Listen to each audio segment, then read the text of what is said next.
എൻ്റെ കളിപ്പാട്ടം കൊടുക്കോ? ഒരു കളിപ്പാട്ടം കുറേ ഇല്ലേ കളിപ്പാട്ടം എനിക്ക്? ഒരു ഉടുപ്പ് കൊടുക്കോ? അതെന്താ? അച്ഛ കൊടുക്കാൻ പറഞ്ഞു. ഒരു ഉടുപ്പ് എടുത്ത് കൊടുക്കാൻ പറഞ്ഞു അച്ഛ. എടുക്കട്ടെ?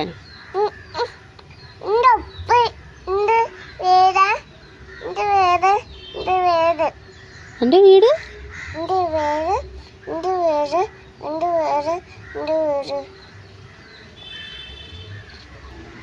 ഞാനൊരു ഉടുപ്പ് എടുത്ത് കൊടുക്കട്ടെ കേട്ടോ.